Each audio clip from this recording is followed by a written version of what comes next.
छीत स्वामी जी का चरित्र बहुत अद्भुत और विचित्र है। कल हम लोगों ने नंददास जी का चरित्र विश्राम किया, आज से छीत स्वामी जी का चरित्र सुन रहे हैं। बहुत ध्यानपूर्वक सब लोग सुनिएगा। आपका पूर्ववर्ती नाम था छीतू पंडा। क्या नाम था? छीतू पंडा। और वैसे ये चतुर्वेदी थे तो इनका नाम छीतू चतुर्वेदी था, परंतु बड़े दबंग थे। मथुरा के चतुर्वेदी ब्रजवासी थे। दूर दूर तक भक्ति का कोई अंश नहीं था चित्त के अंदर, दबंगई में रहते थे। और पंडा जानते हैं, नगर पंडा होते हैं, धाम पंडा होते हैं। जैसे ही यात्री आते हैं तो उनको ले जाते हैं, पूजन करो, यहाँ पे पुष्प चढ़ाओ, यहाँ पे दक्षिणा रखो, यहाँ पे रखो, अब हमको कुछ दो। तो पंडाओं का विशेष रूप से भगवत दर्शन कराने का कार्य होता है और उनको उचित दक्षिणा देनी ही चाहिए, उनका अधिकार है। आप लोग बद्रीनाथ जाएंगे, बद्रीनाथ पहुंचते ही जैसे ही पता चलेगा महाराष्ट्र से आए हैं तो आपके पंडा जी वहां मिल जाएंगे आपको, और तुरंत आपको बैठा के बोलेंगे आप कहां से आए हो? वहां से आए हैं फलानी जगह से। अच्छा, आपके पर दादाजी यहां आए थे, देखो उनके साइन है। आपकी पूरी बही खाता बता देंगे, आपके पिताजी तब आए थे, दादाजी तब आए थे। और फिर आपको जाकर के भी उसमें साइन करना चाहिए, ताकि आपके वंश के आगे के लोग जाएं तो वो भी देखें कि हमारे पूर्वज कौन से काल में आए थे यहाँ पे। 4 धामों के पंडाओं पे तो बही खाता होता ही है, हरिद्वार में भी पंडाओं पर बही खाता होता है। तो छीत स्वामी जी पंडा थे, छीतू पंडा इनका नाम था। और करते क्या थे? मथुरा के विश्राम घाट पर बैठे रहते, और अगर कोई यात्री आ गया भूल से तो उसकी जेब में कुछ बचेगा नहीं। पकड़ करके इनके 4 साथी और थे और ले जा करके, तू चल जमुना जी में स्नान कर। 1 गोता लगा, 2 गोता लगा, 3 गोता लगा, 4 गोता लगा। अब चल एक काम कर, बोले कहा 10-10 रुपये हम चारों उनको दे दे। 4 गोता लगाए हैं, 4 इनके 10-10 रुपया दे दे। अरे मैंने थोड़ी लगाए, तुमने लगवाए। बोले अगर तू बिना 10 रुपया दे जावेगो तो आगे चल के तेरा पाम टूट जाएगो, विकलांग है जाएगो, तेरे परिवार में सबरे विकलांग है जाएंगे। ऐसी ऐसी बात कहते कि वो डर जाता, वो जहां तहां से करके इनको देता। और फिर लेकर के चल हमारे पाम दबा, चल माते रबड़ी हमें खिला दे, चल वहां से दूध लेके आ, हमारे काजे भोग, हमारे काजे जलेबी लेके आ, चल जा। ऐसे यजमानों से खूब दबंगई से आते थे। और फिर बस एक बार कोई यजमान मिल गया बढ़िया, उसने दक्षिणा दे दी, और उसके बाद कुछ नहीं, जमुना जी पे बैठना, जलेबी खाना, भांग घोटना, और बढ़िया भांग खा करके मस्त निंदा स्तुति में लगे रहना। अरे बाको कहा जावे, वो तो ऐसो है, वो तो ऐसो है, वो तो ऐसो। गोस्वामी तुलसीदास जी एक बात कहते हैं, एक मेरी बात बहुत ध्यान से सुनिए सब लोग। जीवन में बंधुओं पर निंदा मत कीजिएगा। चाहे किसी व्यक्ति ने कितना भी घनघोर अपराध किया, ठाकुर जी बैठे ना दंड देने के लिए, यमराज बैठे ना दंड देने के लिए, आप निंदा मत करो। गोस्वामी तुलसीदास जी महाराज का वो पद, वो चौपाई या छंद जो भी है मुझे याद नहीं है, उसमें वो कहते हैं पर निंदा जो करता है वो अगले जन्म में चमगादड़ बनता है। शाम को जब आप लोग जाओगे कथा के 6-7 बजे गोदावरी के तट पे हजारों चमगादड़ जाती हैं रोज। ये मैं महाराज जी मास कथा में भी देखता था, सप्ताह में भी, और अब भी देखा, यहाँ पे रोज चमगादड़ ऐसे जाती हैं। अब पता नहीं है मुझे साइंटिफिकली, पता नहीं ये बात सत्य है कि नहीं, पर चमगादड़ों का एक स्वरूप है कि उनके पूरे शरीर में एक ही छिद्र होता है। मतलब समझ में आई बात? वहीं से खाना, वहीं से निकालना। और ये जितनी चमगादड़ दिख रही हैं, समझ जाइए ये पूर्व जन्म में पर निंदा करके आई हैं उसके। अरे वो तो ऐसे, वो उसके, हमसे पूछ लो उसके बारे में, ऐसे है, ऐसे ऐसे, इस प्रकार की चर्चाएं करने वाले। और एक बात सुनिएगा, यहां बैठा हर व्यक्ति वो कर चुका है पर निंदा। इसलिए महाराज जी मौन ही रहते हैं कि निंदा स्तुति होगी ही नहीं। जो बोलते हैं वो तो सब करेंगे, वो तो स्तुति भी करेंगे और निंदा भी करेंगे। पर एक बात हम आपको बहुत स्पष्ट रूप से बता रहे हैं, हम बहुत अभिमानवश नहीं कह रहे हैं, पर महाराज जी भागवत जी की इतनी कृपा, इस व्यासपीठ की कृपा से हमसे निंदा ना होती है ना सुनी जाती है। हमसे अगर कोई आके कुछ कहता भी है ना, आपको पता है वो उन व्यास जी का ऐसा ऐसा कुछ सुनने में हमसे मत कहो भैया। और कोई हमारी भी करता है तो हम ठीक है भैया आप प्रसन्न रहो, करके आपको सुख मिलता है कह दो, जो कहना है कह लीजिए। हमारे लाल जी जानते हैं, हमारे गुरुदेव जानते हैं, हम जानते हैं, और औरों को बताने की क्या आवश्यकता। पर निंदा नहीं करना कभी भी। अगर आप भजन करते हैं, साधना करते हैं, यज्ञ करते हैं, अनुष्ठान करते हैं, जप करते हैं, भगवत दर्शन करते हैं, वृंदावन धाम जाते हैं, गोदावरी त्रिकाल स्नान करते हैं और पर निंदा करते हैं तो आपका सब व्यर्थ है। निंदा मत करो किसी की। किसी ने कुछ अनुचित किया भी है, ठाकुर जी बैठे ना उसको देखने के लिए, आप क्यों अपनी मन बुद्धि को विकार युक्त करो उसकी निंदा करके। छीत स्वामी जी का ये सबसे प्रिय गुण था, पर निंदा। हाँ कहा चल रहा भैया आजकल मथुरा में, हाँ वाह पंडा की बड़ी कमाई चले, अरे हम दारी के हम बताएंगे, ऐसे कैसे करे, यूं कैसे करे, ऐसे करते थे। और निंदा करने वालों का एक स्वरूप और होता है, जिसकी ख्याति बढ़ रही होती है उसके बारे में ये कभी अच्छा बोल ही नहीं सकते। जिनका निंदा का गुण होता है वो ख्याति वालों को ही पकड़ते हैं। महाराज जी जब तक व्यक्ति की ख्याति नहीं है वो चाहे दुनिया के कोई काम कर ले, कोई नहीं पूछता उसको। जैसे ही उसको चार लोग जानने लगते हैं तो उसकी सामान्य स्थिति पर भी प्रश्न उठा दिया जाता है।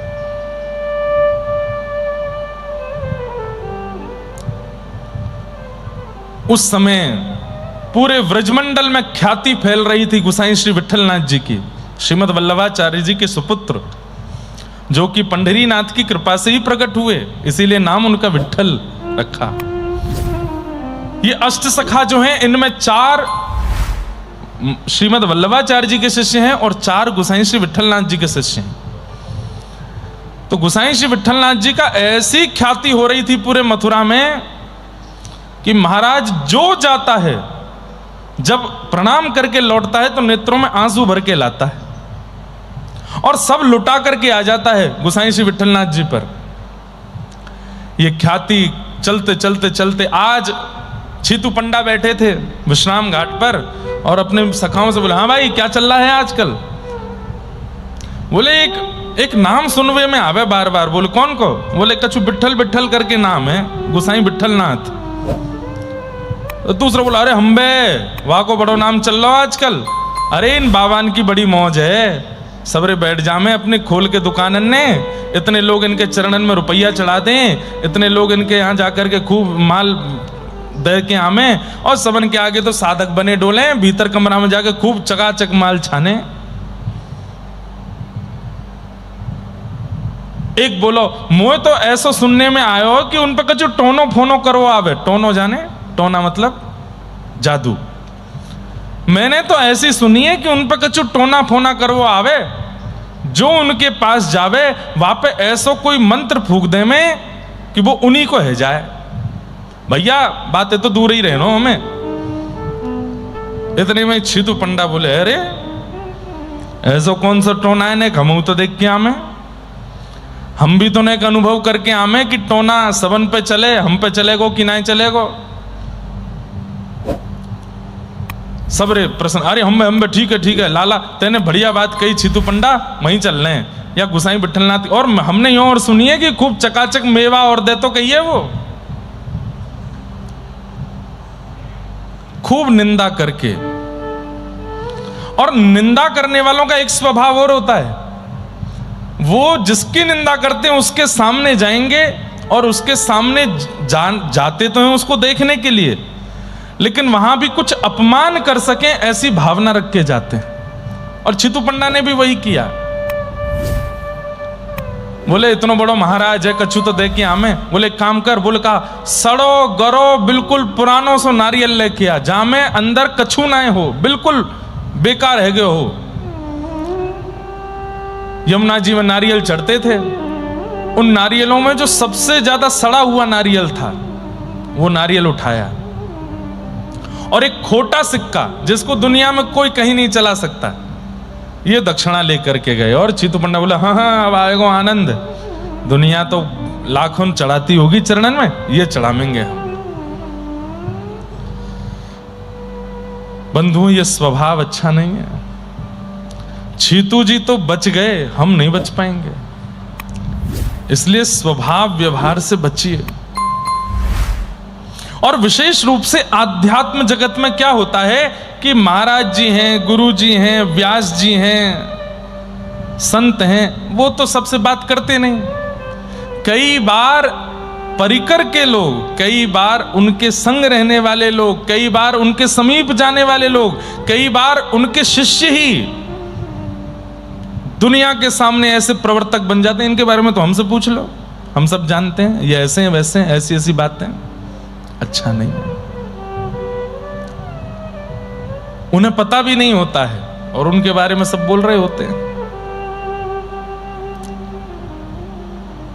छीत स्वामी पहुंचे गोकुल, हंसी मजाक टहली करते हुए जितने लोग वहां दर्शन करने गए उनका भी मजाक उड़ा रहे हैं। और जैसे ही पहुंचे हैं, आपने जाकर के, वहां लोग काफी बैठे थे, अरे हम ब्रजवासी हैं, मथुरा से आए हैं, चतुर्वेदी हैं, चौबे हैं, कह दो बाबा ते मिले को हम ते। ब्रजवासियों का ये स्वभाव होता है आज भी, वो ब्रजवासी हैं इसलिए उनको पहले मिलो। वो कुछ भी कह सकते हैं, कुछ भी कर सकते हैं, पर मैं ब्रजवासियों से भी निवेदन करता हूं इस बात का कि ब्रजवासियों का स्वभाव चंट चतुर नहीं है, ब्रजवासियों का स्वभाव भोलापन है। आजकल थोड़े चतुर होते जा रहे हैं ब्रजवासी भी, नहीं, सरल स्वभाव है, सीधे होते हैं ब्रजवासी, चतुर नहीं। पहुंच गए, मिलो, बोलो गुसाई विठलनाथ हमसे मिले को पहले। किसी ने भीतर जाके कहा मथुरा के चतुर्वेदी आए हैं। गुसाई से विठलनाथ जी बोले भेजो भीतर। अब ध्यान से सुनिएगा, कितनी घोर निंदा करते आए हैं रास्ते पर, कितना मजाक उड़ाते आए हैं, कितने मन में दुर्भाव लेकर के आए हैं छीत स्वामी जी। लेकिन जैसे ही प्रवेश किया और गुसाई श्री विठलनाथ जी ने केवल नेत्र भर के उठा करके एक बार छीत स्वामी जी को देखा। नियम था कि एक बार में एक ही व्यक्ति भीतर जाएगा, तो बाकी के इनके 4 सखा बाहर रोक दिए, बोले वो मिले आए फिर आप जाना। लड़ाई तो खूब करी नहीं, हम संग जाएंगे, लेकिन छीत स्वामी जी भीतर चले गए, बाकियों को बाहर रोका। आपने भीतर जाकर के जैसे ही गुसाई श्री विठलनाथ जी को देखा, हाथ में नारियल है सड़ा और फूटी एक सिक्का है, और बस लिए खड़े हैं, और देखते देखते देखते ही देखते नेत्र सजल हो गए। ये क्या हो रहा है, ये छीत स्वामी जी को भी नहीं पता, छीतू पंडा को भी नहीं पता कि हो क्या रहा है। और गुसाई श्री विठलनाथ जी मंद मुस्कुरा करके बोले, कहो छीतू पंडा कैसे हैं? अरे आपने इतना श्रम क्यों किया यहां आने का? आप तो ब्रजवासी हो, आप तो मथुरा के चतुर्वेदी हो, हमारे पूजनीय हो, हमको प्रणाम करना चाहिए आपको, आप क्यों चले आए यहां पर? इतना दैन्य देख करके, पहले तो स्वरूप देख करके शांत हो गए। मैं हमेशा कहा करता हूं, प्रवचन बहुत दूर की बात है, स्वभाव बहुत दूर की बात है, प्रभाव बहुत दूर की बात है, उनका वक्तव्य बहुत दूर की बात है। प्रथम परिवर्तन तो उनको देख करके हो जाए, समझो वो आपके गुरु हैं। उनकी दृष्टि मात्र से हो जाए, समझो वो आपके गुरु हैं। एक बार नजर भर के देख लिया तो फिर मन में विकार उत्पन्न होने की सोच नहीं सकते हैं। गुसाई जी की दृष्टि पड़ते ही छीतू पंडा के पहले तो बोल बंद हो गए, और आप बस सामने खड़े खड़े नेत्रों से अश्रुपात कर रहे हैं। गुसाई जी ने जब कहा, कहो छीतू पंडा कैसे हैं? आप तो भैया ब्रजवासी हो, हमारे पूजनीय हो, आप क्यों आए यहां पर? अब छीतू पंडा चाहते हैं बोलना, लेकिन शब्द नहीं समझ आ रहे, हाथ कांप रहे हैं, पैर कांप रहे हैं, जीभ लड़खड़ा रही है। जब बोल नहीं बोल पाते तो शरीर का एक ही स्वरूप होता है, साष्टांग। तुरंत छीतू पंडा ने साष्टांग दंडवत किया। कहां न किसी के सामने न झुकने वाला छीतू पंडा आज दंडवत प्रणाम कर रहा है गुसाई श्री विठलनाथ जी को। गुसाई जी ने तो, अरे नहीं नहीं नहीं नहीं, आप ऐसे मत करो, जल्दी खड़े हो खड़े हो।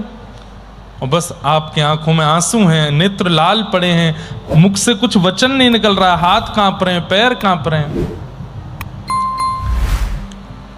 आपने तुरंत कहा कुछ बोलेंगे नहीं। छीतू पंडा रोते रोते बस सर हिला रहे हैं, कोई शब्द नहीं है मेरे पास। ग्लानि हो रही है, आत्मग्लानि हो रही है, मैंने कितनी निंदा की इनकी, और ये कितने दीन हैं, कितने सरल हैं, कितने सहज हैं। अच्छा कुछ बोलेंगे नहीं तो हमारे लिए जो सामग्री आप मथुरा से लेकर के आए हो वो तो हमको दे दो। अब तो छीतू पंडा पीछे छुपावे, सड़ा हुआ नारियल है, खोटा सिक्का है, छुपाइए नहीं, दीजिए ना हमको। बंधुओं, कई बार ना अकड़ू व्यक्ति से अकड़ के बात करोगे तो उसकी अकड़ और बढ़ती है। इसलिए धन्यता लाइए जीवन में। धन्यता एक ऐसा बाण है कि चुभता भी नहीं और सामने वाले को नतमस्तक भी कर देता है। समझ में आ रही है बात? धन्यता एक ऐसा बाण है जो आपके मुख रूपी धनुष से निकलता है और सामने वाले को चुभता भी नहीं है और उसकी अकड़ का नाश भी कर देता है। श्री कृष्ण अधिकतर इसी बाण को चलाते हैं, धन्य, सरल, सहज। लाइए ना, आप सामग्री लेके आए थे हमारे लिए, वो दीजिए ना। अब तो आप छुपाने लगे और रोवें सो रोवें। तब आपने हाथ आगे करके वो लिया, नारियल लिया, सड़ा हुआ नारियल, खोटा सिक्का लिया। आपने वो नारियल जाकर के तुरंत श्री नवनीत प्रियालाल जी के सन्मुख रख दिया। शिष्यों से कहा तुलसी पधराओ, भोग लगाओ।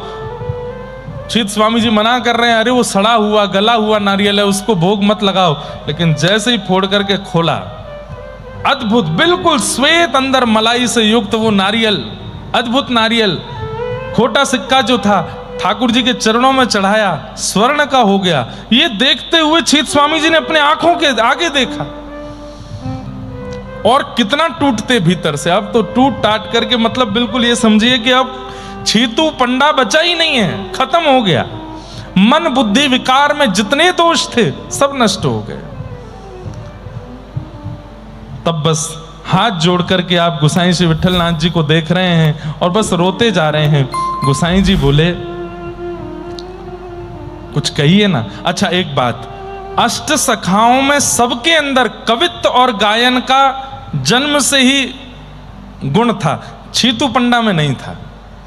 छीतू पंडा ना तो गाते थे और ना लिखते थे, कवि भी नहीं थे, गायक भी नहीं थे। लेकिन गोसाई श्री विठलनाथ जी देख करके मुस्कुरा रहे हैं और ये छीतू पंडा भी नहीं जानते कि उनके मुख से ये शब्द कैसे निकले। और तब उन्होंने अपने जीवन का सबसे पहला पद गाया।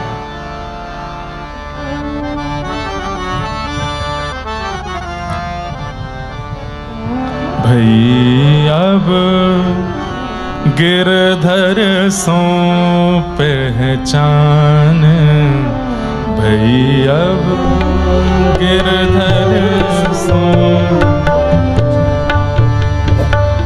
भई अब गिरधर सो पहचान, भई अब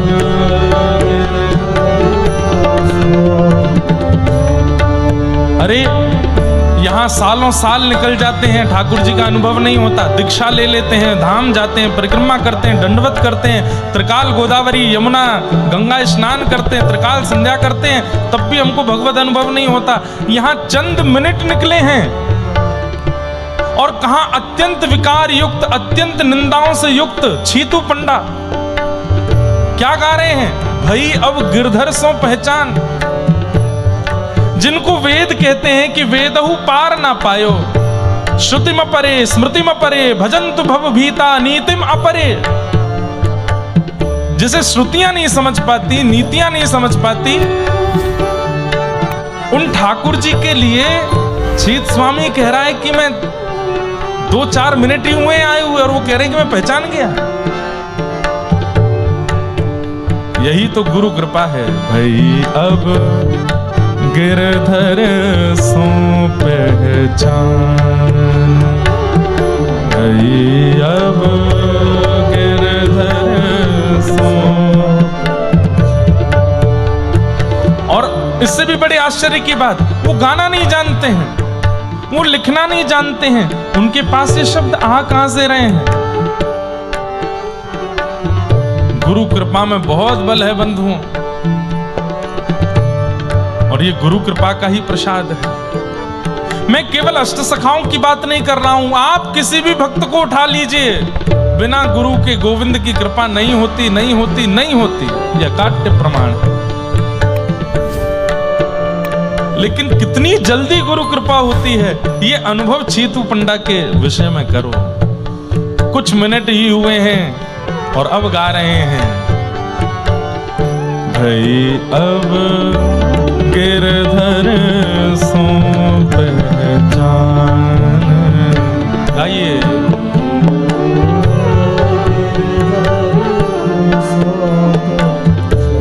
कपट रूप छली में को आयो, छल में को, सुन के गाओ, कपट रूप छल में को आयो। मैं कपट रूप धर के आया था, छलने के लिए आया था इनको।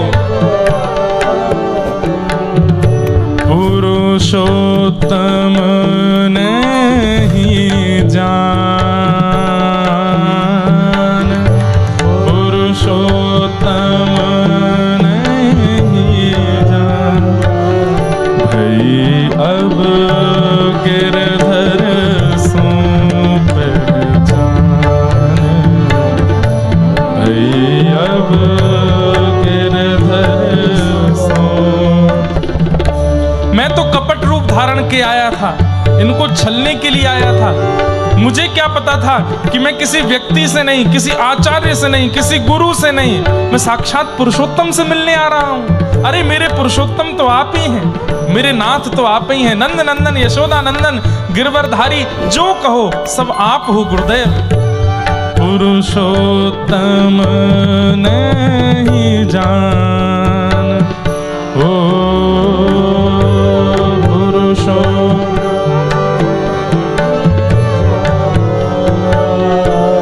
भई अब गिरधर सो पहचान, भई अब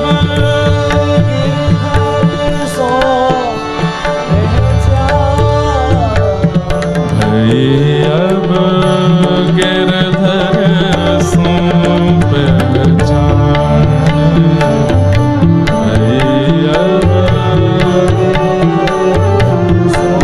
मैं कैसा था पहले? चीत स्वामी कह रहे हैं, छोटो बड़ो कछु नहीं जानत, छोटो बड़ो कछु नहीं, छोटो बड़ो कछु नहीं जानो, छोटो बड़ो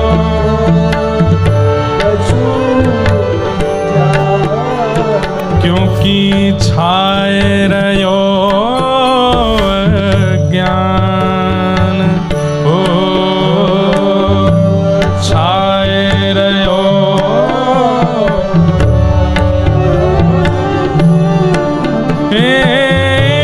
चीत स्वामी देखत अपनायो,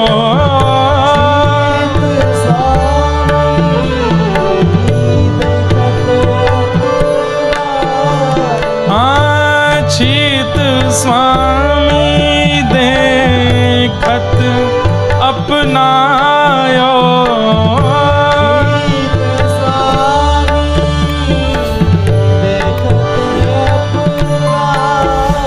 श्री विठ्ठल कृपा निधान,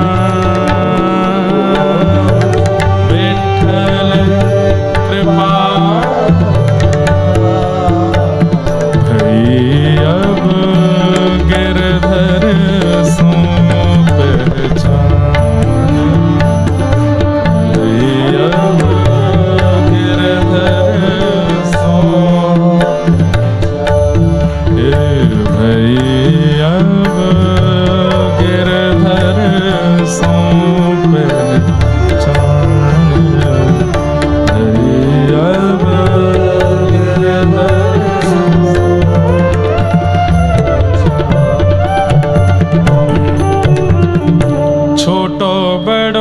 कछु नहीं जान्यो, छोटो बड़ो कछु नहीं जान, छाए रहो अज्ञान, छाए रहो चीत स्वामी गिरधर देखत अपनायो, चीत स्वामी देखत श्री विठ्ठल कृपा निधान, विठ्ठल कृपा निधान, भई अब गिरधर सो पहचान, भई अब गिरधर सो। आपने जैसे ही ये पद गाया स्वयं आश्चर्यचकित हो गए, ये शब्द कहां से प्रस्फुटित हुए हैं।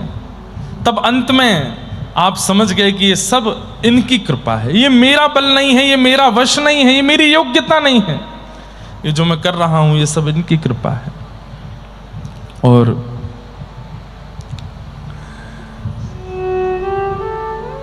आपके द्वारा दिए गए जो सड़ा हुआ नारियल और खोटा सिक्का था, ठाकुर जी के सन्मुख चढ़ा चढ़ा पवित्र हो गया। आपने गुसाई श्री विठ्ठलनाथ जी से कहा, मैं तो बड़ा आधम हूं, मैं तो ऐसी वस्तु लाया था, ये नात ऐसी कैसी हो गई। तब गुसाई जी ने आपको प्रथम उपदेश दिया। कितना सुंदर बात कह रहे हैं गुसाई जी। बोले, चित स्वामी, हर व्यक्ति खोटा है और हर व्यक्ति सड़ा है। कब तक? जब तक वो ठाकुर जी के चरण में नहीं पहुंचा है। कोई भी वस्तु, कोई भी व्यंजन ठाकुर जी के योग्य नहीं है। जब वो गुरु के सन्मुख जाता है तब गुरु उसको योग्य बना के ठाकुर जी के चरणों में पहुंचाते हैं। तुम अगर सोच रहे हो कि ये वस्तु योग्य नहीं थी, तो संसार में ठाकुर जी की योग्य वस्तु है कौन सी? कोई भी नहीं।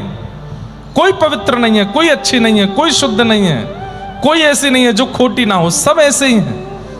परंतु जब गुरु आश्रय होता है तब सब उसको योग्य बना देते।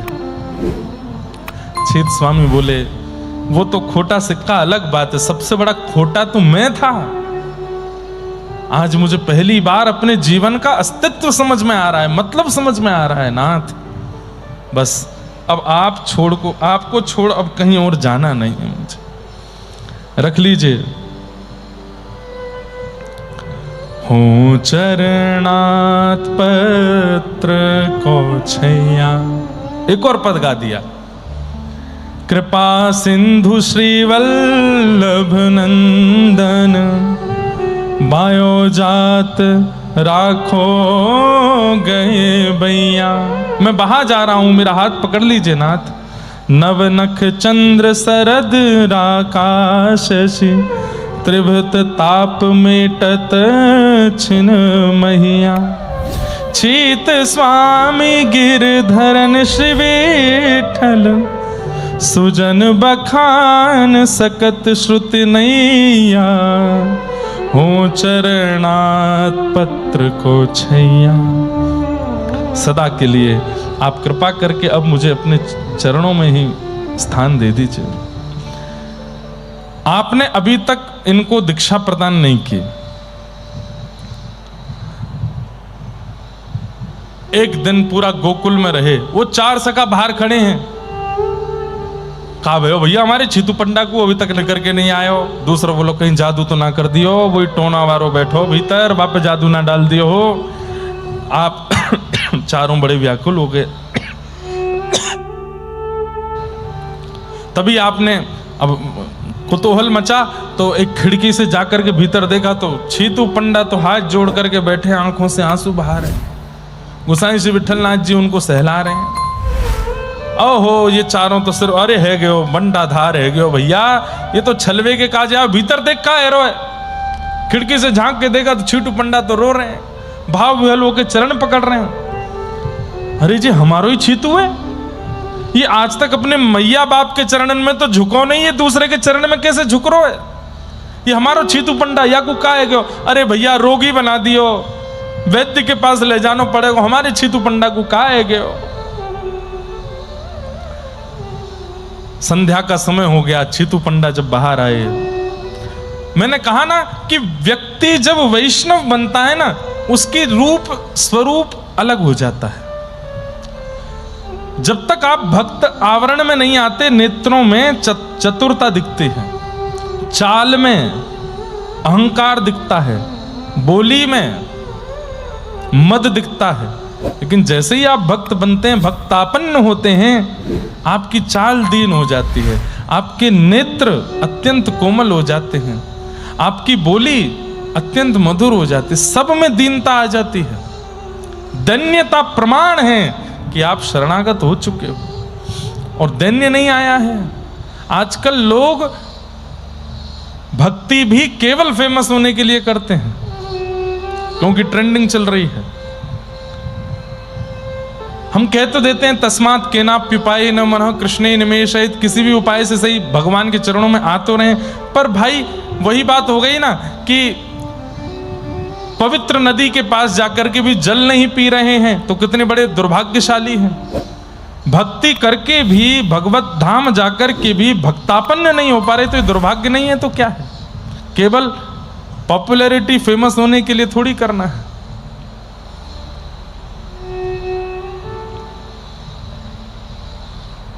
हमारे भी महाराज जी कई लोग दीक्षा ग्रहण करते हैं, और वो दीक्षा लेने के बाद में हमसे बिना पूछे ही वो दुनिया भर को ज्ञान दे देते हैं। हमारे यहाँ ऐसे, हमारे गुरुदेव ऐसे, हमारे गुरुदेव ये कहते हैं। गुरुदेव, अरे तुम हमसे मिले तो हो नहीं दीक्षा लेने के बाद एक बार भी। इसीलिए हमने गुरु शिष्य मिलन का एक सत्र रखा कि मिल तो लो हमसे, आके बैठो तो सही एक बार हमारे सामने, बात तो करो, पहले मन का भाव तो जान लीजिए। उससे पहले ही पहले बस केवल प्रचार में लगे हैं, गलत बात है।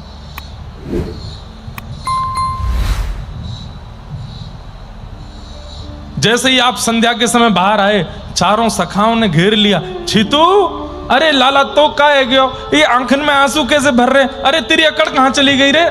भांग घोटवे को समय गो, चल जमुना ही चल रहे हैं, घोटेंगे भांग। और तू कहा या चक्कर में पड़ गो, तू तो या कुछ छलवे आयो, तू तो या कुछ ये करवे आयो, तेरा हाल का है गयो। छीतू पंडा हाथ जोड़ कर खड़े हो गए, बोले भैया अब आप हमारे सखा तब हैं जब आप इनके हैं। यदि इनके नहीं हो, ठाकुर जी के नहीं हो, तो मेरा आपसे कोई संबंध नहीं है। तजोरे मन हरि विमुखन को संग, जाके संग कुमति उपजत है, पड़त भजन में भंग।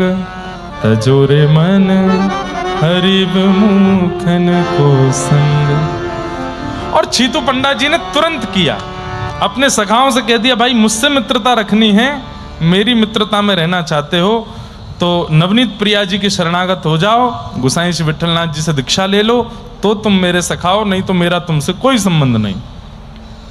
लेकिन आपका प्रताप इतना था कि आपके सखा बोले कि भाई हम तेरे बिना रह ना पाएंगे, तू कहेगा तो हम कर लेंगे। और आपके सखाओं ने भी शरणागति ले ली।